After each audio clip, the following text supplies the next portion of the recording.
going on, y'all? It's T. Ross. Welcome back to another episode of Win Wednesday with Helping Homies Win in partnership with La Create Space. Helping Homies Win is a community focused on curating spaces to connect, to heal, and to create. We've established this partnership with La Create Space in order to highlight people in the community, the homies, who are winning in their lanes and giving you all the gems on how you can win in your life as well. Today, we have a very special guest, Stepha Houston. He's a plant-based chef. We actually went to school together. We just talked about it over 16 years ago. Crazy. 16 years ago. I can't believe I'm old enough to say that. But this is the first time we've reconnected in person.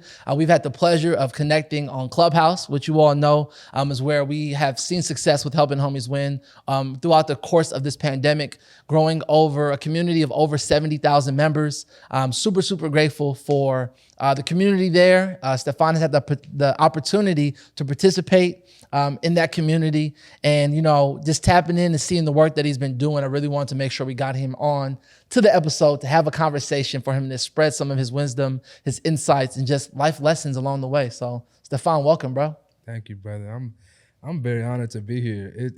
Hearing you say it again, you know, over 16 years ago, is crazy. It is. It is very crazy. We are getting up there. We are, man. We are. A lot of life and experience, right? Man, it's a beautiful thing. It's a is. blessing, man. And it's cool to be here, you know, just being able to fellowship and reconnect with my brothers, man. It's an honor. It is, man. So go ahead and let the people know who you are, bro. Well, my name is Stepha Houston. I go by Chefon. I'm the owner of Plate of Hue Plant-Based Cuisine here in Los Angeles, California.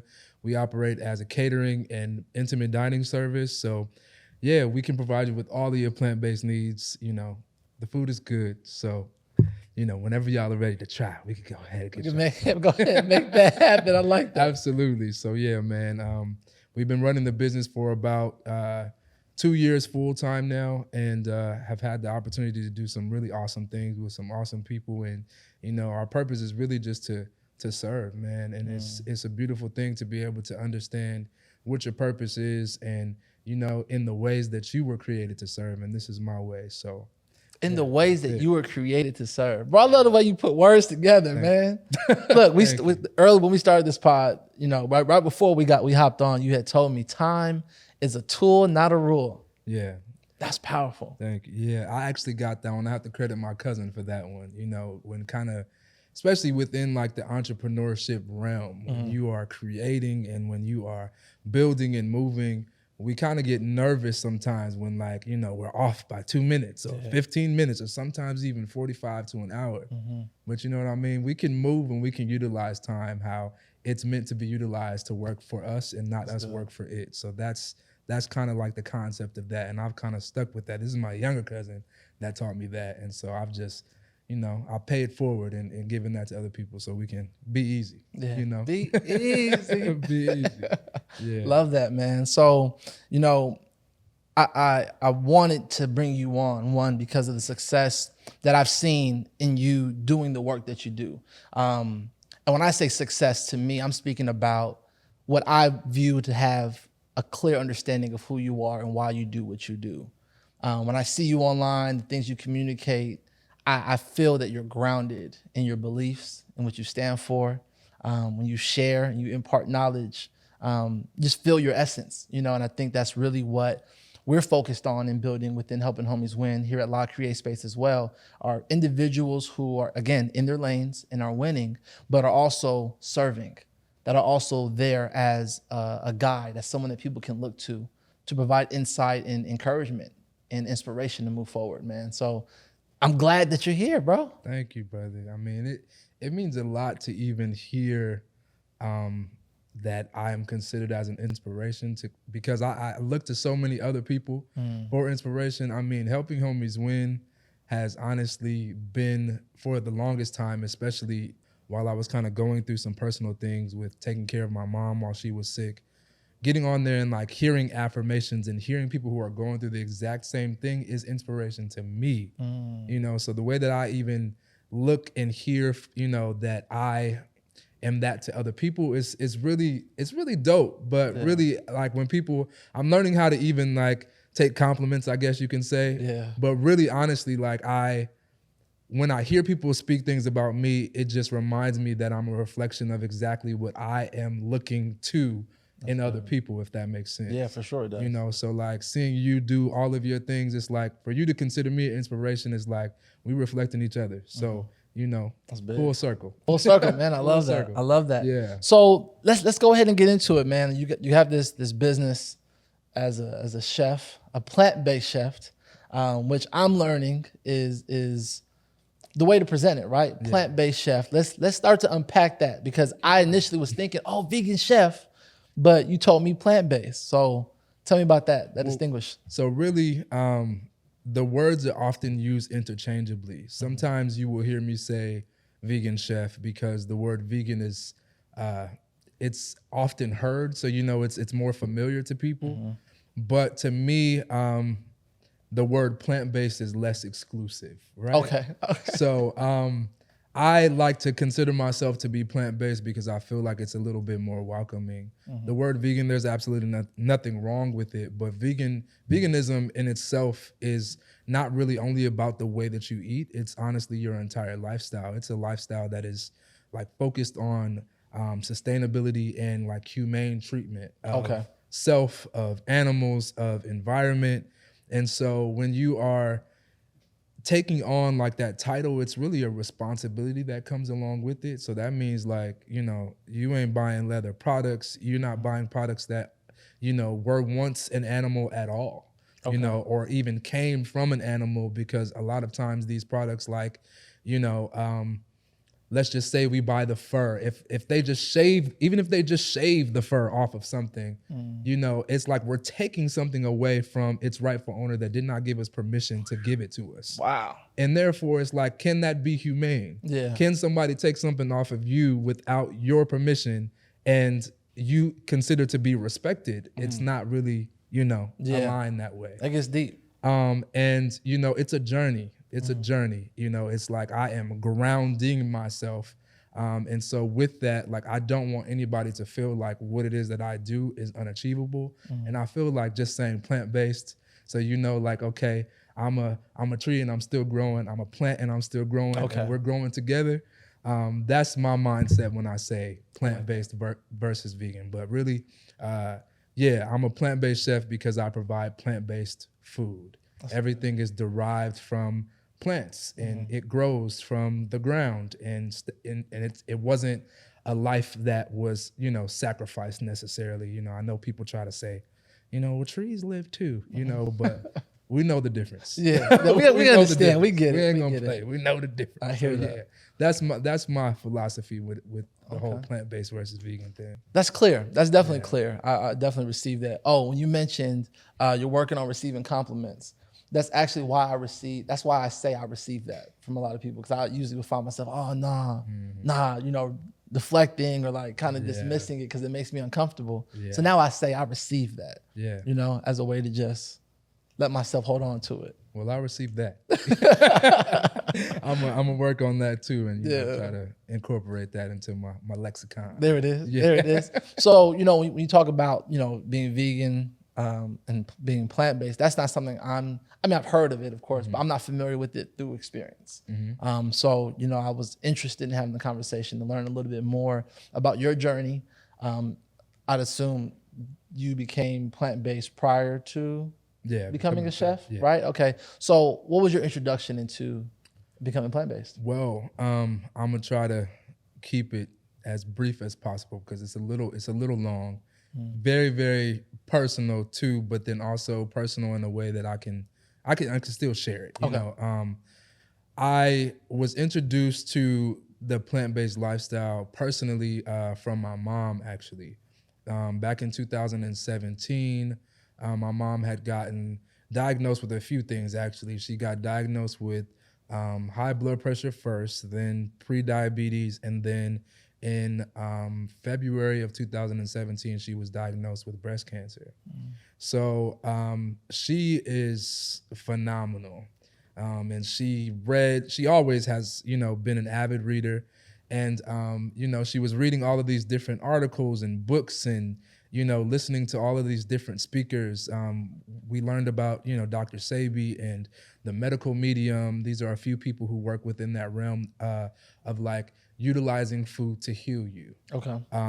And so she decided to adopt a plant-based diet, and she was very, very strict with it, going alkaline vegan, which is like, a specific type of veganism or, plant-based eating.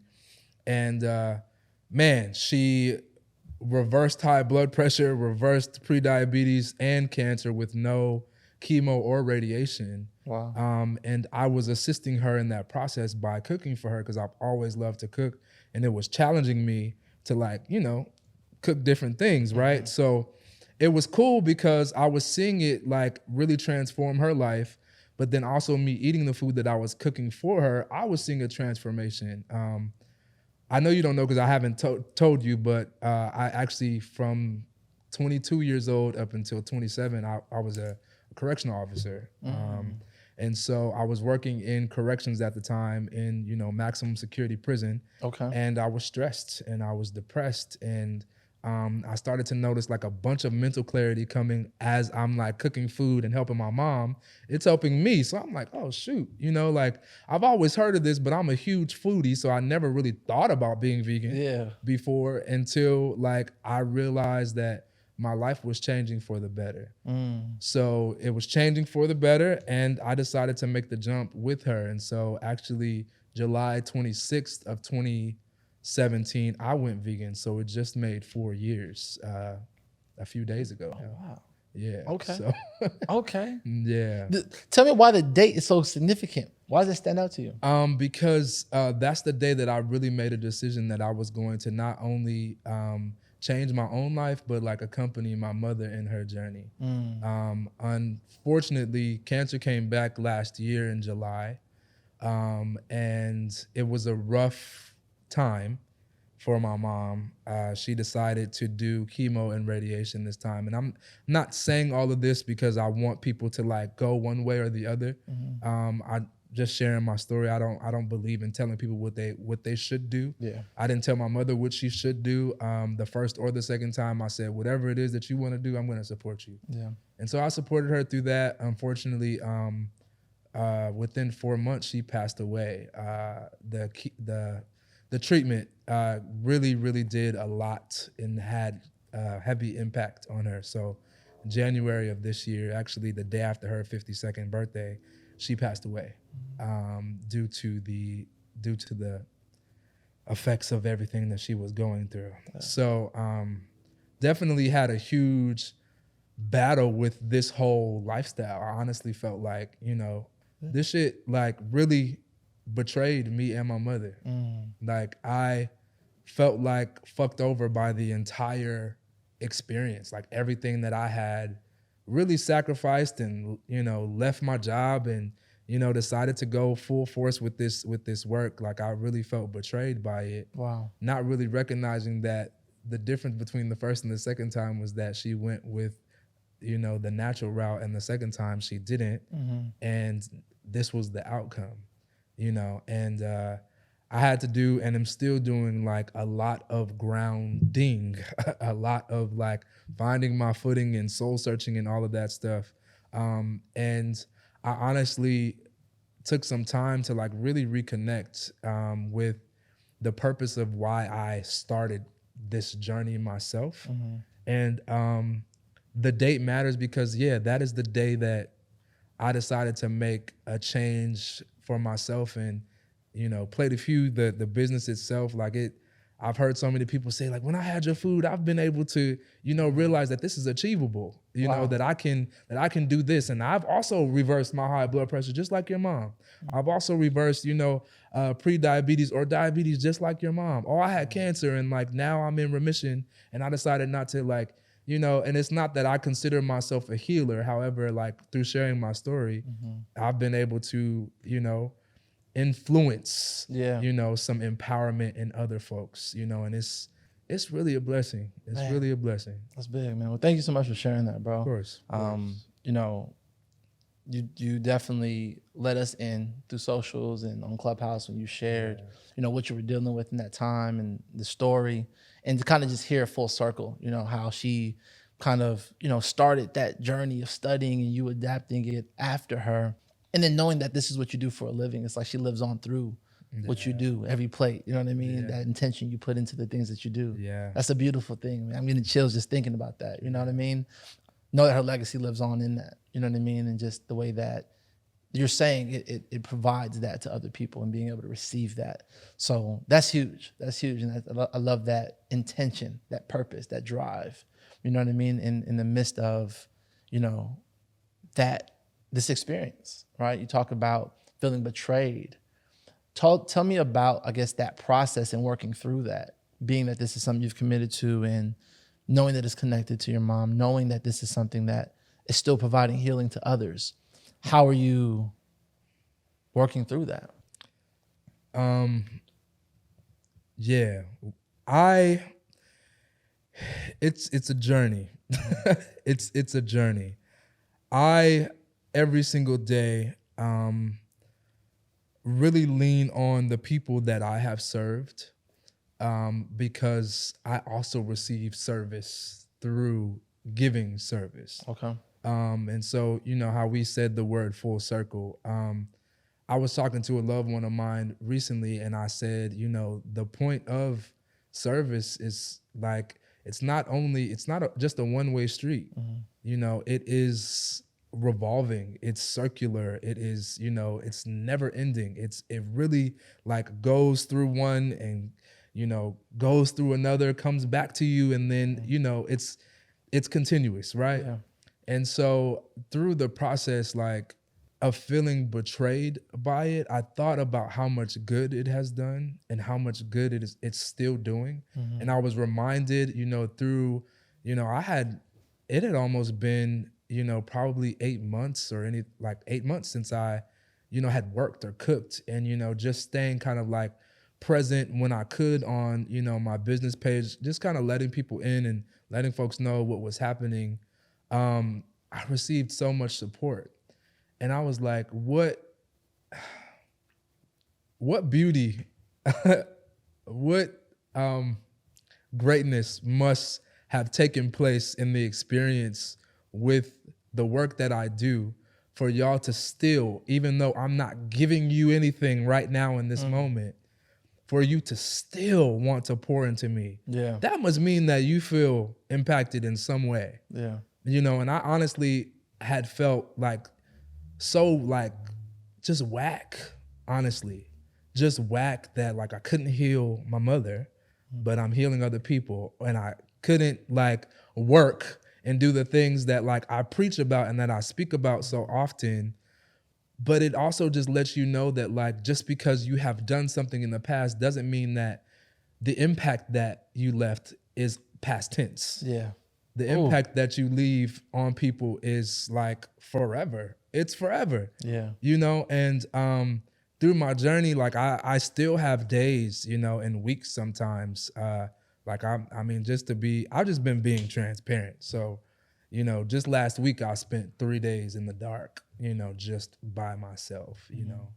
And it's just like, if it wasn't for the service that I had already committed to and that folks have been so gracious in giving back to me, then there wouldn't be a journey. There wouldn't be a journey. And I would forget everything that I have done, everything that has been done for me because of the fact that it's not happening right now. And so like really just to, I guess, answer your question, I try to not be so long-winded. No, please do, bro. You know, really just to answer your question, the journey looks like being reminded of how you got here and being reminded of like the ways that the exchange has sustained and nurtured not only you, but those around you, and really kind of like holding on to that. That's good. And just, you know, having a reminder and in yourself when you look in the mirror or just when you walk down the street and somebody's like, oh, shoot, you know, like those things, people don't know how much that can fuel somebody. And honestly, like it is those things that fuel me to even be able to get up and do something like this, you know? So yeah, you asking me to be here is fuel. Wow. So I appreciate it for sure. Most definitely, man. You know, as you share, one of the things I speak about all the time are values. I think it's important for each of us as individuals to identify our values, what's important to us. You talk about remembering why, like why we're doing the things we do. What is our why? What is our ultimate purpose? Yeah. And honing in on that, you know, not just when things are good and it's like, this is what I'm about, but in those times that are challenging, using that as a way to ground us when it comes to our decision making, when it comes to, you know, getting up another day, you know what I mean? Because sometimes the motivation doesn't feel tangible in the moments where we need it most, but sticking to those values is kind of like that thing that can get us out of what we're feeling to then feel the motivation, like you said, to get the fuel, right? These moments and really holding on to them and allowing for them to mean something is transformative. So I think that, again, you embody recognizing that, you know, and you letting us in on this journey that you've gone through, the ups and the downs, the wins, the losses, just across the board. I think you put yourself on Front Street as an example of how to stay the course. You know what I mean? To stay the course and still embody what you embody consistently, you know, in those exchanges. So just thank you, bro. Thank you for that. Thank you. Thank you for that for sure. I received that. There it is. There it is. So, you know, as we're talking about, you know, your business and being plant-based, the experiences that you provide to others, tell us about some of the wins you've had.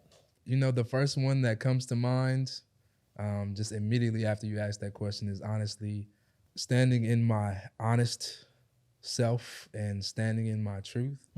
I haven't always been able to do that. And I think that is my greatest win.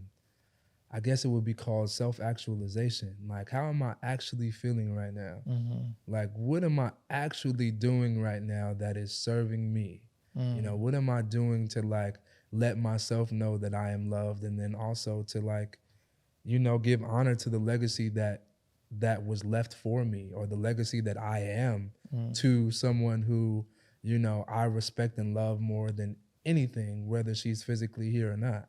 You know, I feel like that is my biggest win, you know, because that pushes me through everything, through depression, through sadness, through all of that, because it's like I'm being honest, you know, and it's taken some time to really get there, you know, because we try to put on like this what would you call it, like a cape, you know, this superhero costume, to make it seem like, yeah, we good, like everything's gravy. And you know, especially like in this era right now, just this time, it's like everything is just about the glamour, and if it looks good, then it is good, but nah, It's not the case. it's not the case.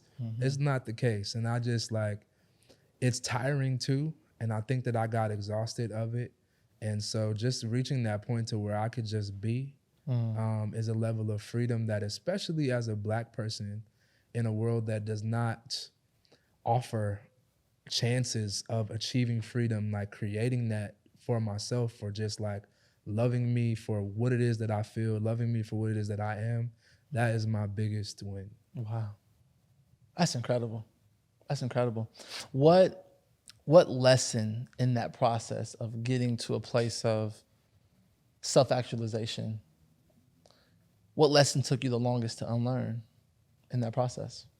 That strength means exactly what I said, kind of putting on a superhero costume. To me, that strength is honesty. I had to get to a point to where I was like, okay, I literally can't do this by myself. Like, I need to start talking to somebody, and you know, got on Facebook and was like, does anybody have any therapy resources that are affordable? Because I can't afford, you know, damn near $300 per session. Yeah, you know, right, I need something that's affordable, you know, and getting to the point to where I'm like, all right, I literally feel weak is my strength. Okay. Because I'm human and I'm allowed to experience every human emotion that comes along with being human, regardless of whether I'm Black, a male, and all these things that, you know, make up who I am and that I'm very proud of, but, you know, that the world tells us that we're supposed to be invincible, and that's just it's not real. Yeah. I feel best when I am real with myself first. That way I could be real with everybody else. Man, those are some bars right there. That's good. That resonates. It definitely resonates. I think when I consider the work I do, I work in education and I work with students, middle school, high school, college, young adults. There's a stigma attached, especially within our communities, especially amongst our fellow brothers, honestly, at the end of the day, that we have a hard time asking for help, you know, it's associated with being weak, you know, and I think it makes me think of like when we're not asking for help, we're denying ourselves the thing that we ultimately need. Because ourselves internally, when I need help, I know that I need help. I'm very much aware, but my pride, my fears, I don't want to be perceived as incompetent, or I don't want to be embarrassed, I don't want to be rejected. I put that off and say I can make do with what I have, you know? So I think that's bold for you to be able to say, you know what, I'm gonna ask for help. And on Facebook at that, you know what I mean? Where people are looking in because we know what, you know, mental health, how that's like stigmatized within our communities. So I think that's big that you're, you know, we're willing to put yourself out there again and showcase that, you know what, I'm in need of something, and to be open to receive that, you know? These are things that I really want us to be able to speak about more, you know? So that's why platforms like this are so important, because we can sit down, we can have a conversation. We can let those watching and listening in on this conversation to recognize these are the things that help us succeed in the way that people may see us. Because while the glamour is nice, it's not sustainable without honesty. It's not sustainable without the support of the people around us, our tribe, our community, you know? So that's major, bro. That's major. Something that, you know, has come to me, you know, over this time. And I just think about when I really sit down to like unravel why we as specifically Black people and Black men feel like we have to, you know, walk around with like the entire world on our shoulders and pretend that it's not weighing us down. I think about like what it meant for our ancestors to have to do the same thing, like why they had to do the same thing. And it's like, that was a means of survival. It was a means of survival. Like literally your pride is all that you had when someone else is in control of your every single move. Wow. You know, and all those times have shifted and changed, and we are, you know, much more grateful, or not grateful, but much more able, gratefully, much more able to move a little bit differently, or a lot differently than they were. We still hold on to those same like rules of how to operate, whether they were taught to us directly or not. You know, we see our fathers, our grandfathers, our uncles, our older cousins, our older brothers operate the same way. And this is like what defines Black manhood, is like literally pretending that you're not hurt in order to like save yourself. Because if you present as macho, then nobody's gonna mess with you. If you present as, you know, unfuckwittable, then nobody's gonna fuck with you. You know, but strength, honestly, it doesn't mean that you have to walk around crying all the time. You know, it doesn't mean that you have to walk around, you know, with, you know, a I am gentle tattoo on your forehead. You know, it just means that like when you feel what you feel, and when you feel that you are in a safe enough space to like actually access those feelings and get there, if you even have it. So that's another thing, is that not everybody has the opportunity to feel even safe with themselves. But it just really makes me think about how revolutionary it is to stand against what the world has told us that we're supposed to be, because we have the opportunity to be other than that, if that makes sense. For sure. And so as a Black man, you know, I really want, you know, people to look, if you identify with me in any way, to look at me and be like, all right, this brother is still strong, but the strength honestly comes from the fact that like I get to refuel myself and recharge myself, because when I'm empty, I actually acknowledge the fact that I have nothing in my tank. Like, I have nothing there. You know, and so it's not a facade. It's like I need some gas. Like So gas me up. Gas you up, Like yeah. if you got it. And then when my brother needs some gas, like, brother, I'm gonna gas you. Like I'm gonna like fill you. I'm going to fuel you with what I have, because like there's just like they say, a closed mouth can't get fed. I mean, that's really what it is, you know. But I get that I've been fortunate enough to have the experiences of like, you know, being transparent in those ways. And not everybody has that, but really like looking, I agree with you on just like the fact that these types of examples through sharing these experiences on these platforms really does allow us to see ourselves and allow us to see like what we have the ability and really what we deserve to be. We deserve to. We deserve to be, not we should. Yeah. I'm not going to put that pressure, not even we, but we deserve. Like, this is what life is. This is what freedom actually looks like. It's just, you know, for us at least, we get to just be. It's powerful. That's powerful. One of the things that came to mind, I was talking to one of the homies about this, and you know, we talk about iron sharpening iron, right? That suggests that iron gets dull. And I think at times when we get dull, we become embarrassed that we aren't as capable of performing what we're intended to perform, right? So if it's not sharp, it's like, oh, I'm less than, I'm not supposed to be. But that's a part of the process. Getting dull is a part of the process. But when we start to be embarrassed by part of the process, we hide. We don't want to be seen. But when we hide and don't want to be seen, we don't get the sharpening that we need. So I think it's important that we embrace when we're sharp and embrace when we're dull, because all it is a notice. Hey, it's time to get back with your people. It's time to tap back in. It's time to connect. It's time to be refueled, right? It's time to be sharpened. It's time to support one another. You know what I mean? So community is so loud. Community is so important to that process. Yeah. So, you know, in this whole, you know, exchange, you know, I think I find myself considering the role that when you talked about clarity, that really resonated with me when you said, you know, when you're working as a correctional officer, in changing your diet, you start to receive a different sense of clarity. I'm like, dang. But I can think about, you know, I don't go to Carl's Jr. anymore. But when I would go to Carl's Jr., I remember those days being real sluggish. Like, I just feel horrible, you know? So when you talk about clarity, like I believe it because I've seen it and felt it on the other end, right? What process or how would you, I don't know if I want to have this conversation. I'm a picky eater. I'm a real picky eater, right? All right. Don't eat a lot of vegetables, but I'll eat some raw vegetables here and there just to get it into my system. And that's probably one of the biggest things that makes me feel like, going plant-based and all that, it's vegetables, it's all the things I don't really eat. I'm already picky in that way. And, you know, there's a lot of friends that I have that just aren't interested.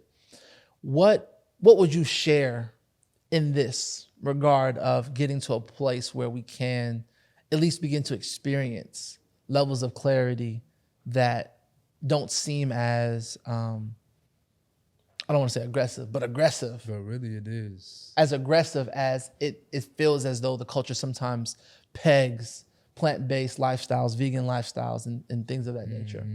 And, you know, that just goes back to the reason why I say, like, I'm not a sergeant, you know, I'm not, you know, gonna be an enforcer trying to, you know, go out here with the mission to convert everybody, because I feel like, you know, everybody has what is for them. So this is what's for me. If it resonates with you and you want to know something about it, I'll tell you, right? So with being plant-based, I hope that I'm answering your question properly, but the reason why I started the business was because I wasn't seeing our foods being represented in this world. Okay. Food is one of the biggest parts of like every culture, right? Everybody loves food. Everything loves food. Dogs love food. Cats love food. Birds. Everybody love to eat. Yeah. So it's like when you grow up with certain taste buds, you want foods that are reminiscent and reflective of the foods that have provided you with comfort and memories. And, you know, like when we think of Thanksgiving, yeah, the food is beautiful, but it's also attached to something. It's attached to like a feeling. It's attached to an experience. So if you don't see yourself in the experience, if you don't see yourself being reflected and being represented in the world, you're not going to even want to try it. So that's the reason why I started Plate of Hugh. Like, Hugh is like it's a spinoff of a couple things. It's my last name, Houston, and then it's also a representation of literally the color and the character. Not only the food, but the people that I serve as well, right? Plate of Hugh. So it has, some meaning to it. I thought about it for a little while, so if I like it, it took me some time. But I started creating foods that, were reflective of us. So, okay, I was thinking like, all right, I want, some fried chicken, macaroni and cheese, greens, cornbread, yams. What way can I achieve those flavors without using animal products? All right, so I started researching. Okay, cool. Like, you can fry up cauliflower, and cauliflower fried is fire. It's fire, and you season it well, and you season it honestly with plants anyway. What you think about most plants are made from most seasonings are made from plants. That's a good point. Never looked at it that way. Okay. Yeah, so it's literally the plants that's giving the food the flavor anyway. We think, and this is not a criticism because I've eaten this way pretty much my whole life up until being vegan, but I tell my family when I'm teasing them, like, y'all think those ham hocks and neck bones are what's seasoning those greens, when really it's the seasonings that you put into them. If you just throw some meat on a grill and don't season it, what it tastes like? Nothing. Flesh. Right? That's it. Yeah. That's literally it. So, you can, I try to simplify it as much as I can when people ask me the question. It's really just like, thinking about what you want to eat and thinking about like what ingredients can you replace. So if I'm not gonna use cheese, and it's so much like we got computers in our pockets 9 times out of 10, and so we can get on Pinterest, we could get on YouTube, we could get on Google, we could get on Instagram and look and like, okay, so what are people using as cheese substitutes? Oh shoot, you could soak some cashews, or you can actually heat up some butternut squash if you have a nut allergy, or utilize some chickpeas, which are AKA garbanzo beans, and put things like nutritional yeast. And then there are all these brands of vegan cheeses out there if you want to get those. Wow. But there are literal plants that you can utilize that actually kind of imitate the flavor and the texture. It's not going to be exactly the same. Yeah. But all I've noticed in this life that honestly, people just like good food. Yeah. That's a fact. That's it. That's fair. Yeah. Most of my clients are actually not vegan. They just want to eat a different way. And so that's the way that I spin it, is like, this is not to take something away from you. I'm not about to take what you love away from you. I'm not trying to even influence you to like get rid of it, but understand like this is something in addition that you can incorporate into your life and switch it up. We all like a little switch up every now and then. Yeah, that's actually real good. So, I like the way you put it. That is very, it's more inclusive for sure, right? And as far as introducing it, that's an addition to and not a taking away. I like that approach. Cheese is very difficult for me. I love cheese. I get extra cheese every chance I get. Yeah. And what the first few things that I remember or think about, one was brown rice. I remember when I first had brown rice growing up and I hated it. Me too. Now I eat brown rice and I think it's great. I used to drink milk, like whole milk, which I think is, well, I don't want to talk about it. I think about milk. Now I drink almond milk. And before I was like, I would never drink almond milk. Have you tried oat milk? I have. I'm not a fan. I only had it once though. But you tried it in cereal? I did. Okay, don't try it in cereal. Don't try the cereal. I don't like oat milk in cereal. I like oat milk in coffees and smoothies and beverages. Okay. I don't even really cook with it either. Almond milk to me is better in cereals or coconut milk. Okay. But yeah, keep going. That's interesting. No, that's good. No, I'm glad you make that point, because when I think about food, there's a science behind it, right? There's different pairings. When you talk about wine and all these pairings. So I've never considered, well, what if oat milk just doesn't belong in cereal? I'm just substituting because it's milk, but There's a different type of milk you use. There's a different type of You're not beans about you to use. go eat a And bowl of cereal with condensed milk. either, no, not at all. you know. So it's like, yeah, Okay. it's really simple. Yeah, Like, I feel that. think that, you know, the world tries to make everything so damn complicated. Yeah. And it just really does not have to be that I feel that. complicated. I feel that. It's really just like, all right, like, you know, I've heard so many people say, vegan food is nasty. You know, like, but how many people do we know who cook food and it's not good, you know, the traditional way? Yeah. How many family members do we know, like, you ain't going over to Teresa's house because she don't know how to cook. You know, like, facts. she don't use no seasoning. Her macaroni and cheese be dry. Yeah. You know, auntie such and such, you know, she leave the eggshells in her potato salad. Like, you know what I'm saying? Everybody, we just want good food. Right. That's really Facts. just it. And That's what it like, come down to. that's what it comes down to. Like, it doesn't have to be all extra. Season your food, you know, utilize some, you know, some past experiences where you have messed up and allow those to fuel you to try again. That's good. And fix it. I hear that. Get it right, and then you're good. Like, that's literally the rule to cooking as far as I'm concerned. You know, when it comes to presentation and all that, like that, it gets a little bit more intricate. But, you know, the basis is really just like figuring out what works best and what works best for you.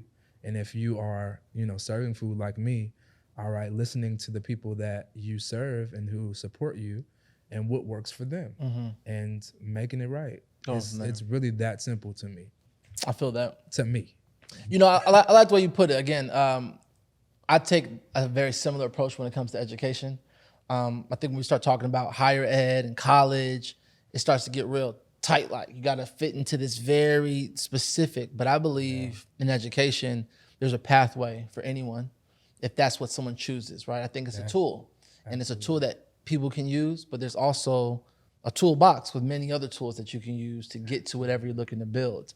And that's the approach I take with my students of, even if I give you the information, just be informed. You may not use it right now, but be open to it so that if you find yourself in a situation where you need it, you have it. But if you don't need it, no big deal, right? So in the way that you just expressed that to me kind of gave me a taste of my own medicine. Like, dang, you got a point. You know what I mean? There's an opportunity for me to like explore what some of those options are and some of those alternatives are, because I recognize, especially as I'm, you know, getting older, that I want to take care of my body, right? I want to be a lot more intentional. I believe it's important for me to be intentional in my relationships, the way that I communicate, the way I spend my time. And I think when it comes to my health, when it comes to what I put into my body, how I'm working out, the things that I'm doing, it's important to be intentional. But that area is so sacred because I'm so used to being kind of confined to what's been comfortable to me. So branching out, trying things, I'm like, it's a little uncomfortable. It's a little too much. It's so I feel, you know. But I do also think that, you know, when I see things that say plant-based or vegan, it is an immediate like, I'm not gonna like it. You know what I mean? So the way that you presented it, I definitely can say that I have a different perspective of it. So I appreciate that. Of course. That's And big. I mean, we eat plant-based and vegan food. Like, one of the things my mom used to say all the time when people would say, like, I don't like vegan food, she'd be like, you like sides, don't you? You like sides, don't you? Because, I mean, really, you eat salad, you eat rice, whether it's brown, white, red, whatever color rice you want to eat, black, you know, we got wild rice.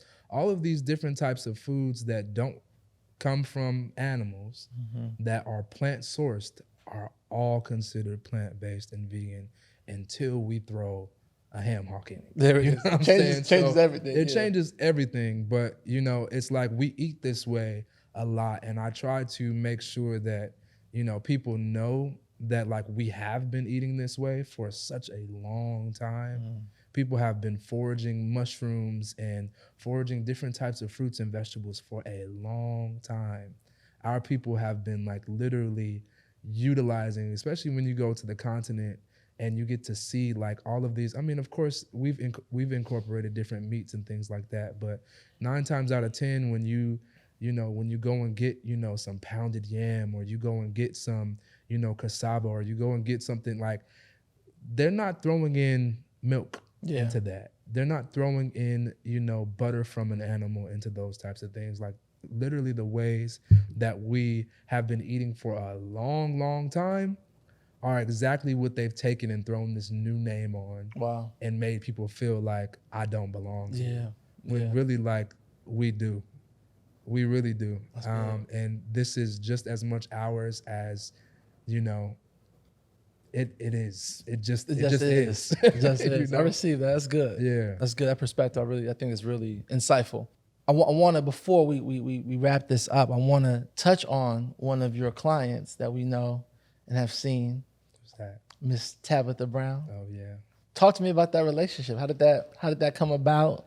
What's that like? Let's talk about like legacy and, you know, just how love really transcends just all obstacles, all realms, boundaries, everything, right? Okay.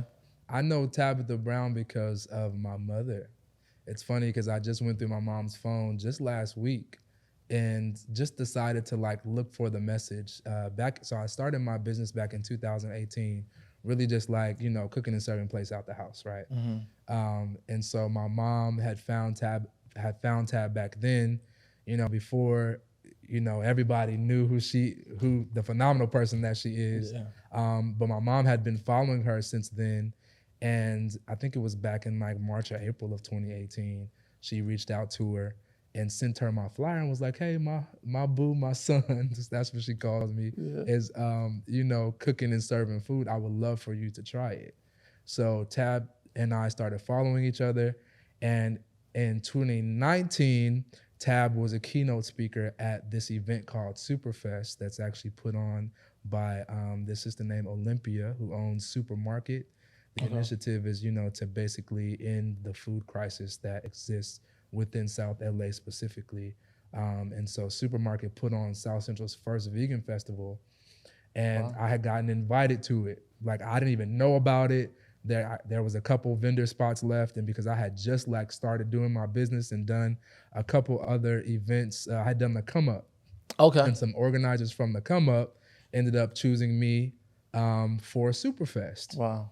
And Tab was a keynote speaker there, one of the special guests there, and she tried my food, and literally it's been just love ever since then.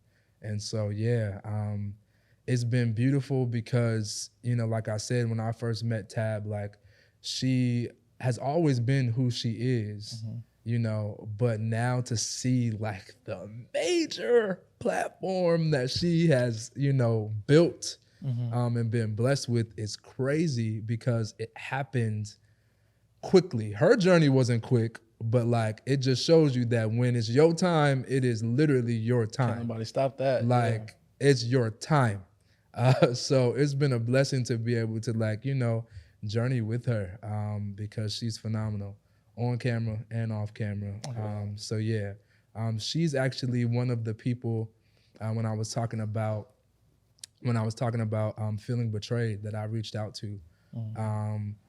And, you know, she helped give me some perspective because I had called her like, you know, I just feel like this is all some bull crap, you know, and I feel like, you know, how can, like, I really feel like a fraud, to be honest. How can I be preaching? Because, you know, I'm speaking like, oh, yeah, my mom cured herself of this. And, you know, she lost all this weight and she's running and jumping and doing backflips damn near, you know, and then now we're here. I felt like, you know, everything that I had been telling people is not real. And Tab kind of gave me some perspective and was like, you know, how old is your mom? And I was like 51.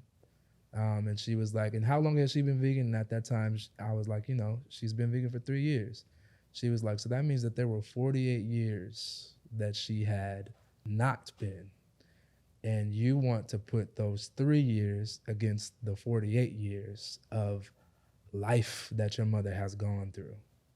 Wow. You know, and I was like, okay.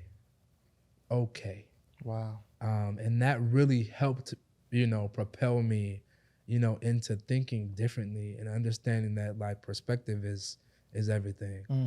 So yeah, it's a blessing. It's a blessing to be, you know, connected to somebody that everybody recognizes as their auntie and their mama because she is as phenomenal as everybody perceives her to be. So I love that. I love when you get a chance to kind of get that insight from someone on a personal level. Yeah. That, you know, people are who we see them to be. Yeah. That's always encouraging, man. It is. It is. And that's, you know, it's just a beautiful example as well because, you know, celebrity status or, you know, having now what they call like an influencer platform, which is damn near the same thing, right?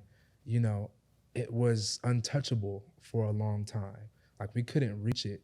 And all we saw was like people's perfection, and we strive to like, you know, look and sound and act and have everything that we see these people getting, not really understanding that like there was an entire process that happened before this. Yeah. And there's a process that's actually taking place right now that you don't get the opportunity to see. And so it makes us realize like, okay, instead of me trying to compare myself to an image, like let me just like stand in what I have to value right now. That's good. And, you know, and appreciate it, you know? So I really appreciate the way that she utilizes her platform too. And that honestly encourages me to utilize the spaces that I get to be in, you know, in the same way.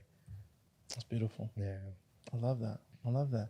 Man, I appreciate you pulling up, bro. I appreciate you too, brother. It's been a great conversation. I'm Yeah. inspired by it. Go ahead and let the people know where they can find you. You can find me on Instagram. My Instagram is @plateofhue. That is spelled PLATEOFHUE. Again, my name is Stephon Houston, but you can call me Chefon or Stephon, whichever one. Available on Instagram. You can DM me, email me for any type of inquiries or questions that you have. I'd love to be a part of your journey as you journey with me. So That's fine, yeah. bro. Appreciate you coming through, bro. Absolutely. That was powerful, man. Of course, brother. Yo, y'all heard it here. Make sure y'all tap in with Chefon. And if you're interested in tapping in with Helping Homies Win, www.helpinghomieswin.com, @homieswin on Twitter, at Helping Homies Win on Instagram. And if you want to tap in with La Create Space, it's a place for community in the heart of Inglewood, California. If you have a podcast, you want to pop in and work within a community, you're a professional, you're creative, we have a space for you, as well as an online community. So make sure you tap in with LaCreateSpace.com, @LaCreateSpace on socials, and we'll see y'all next week, Wednesday. Peace.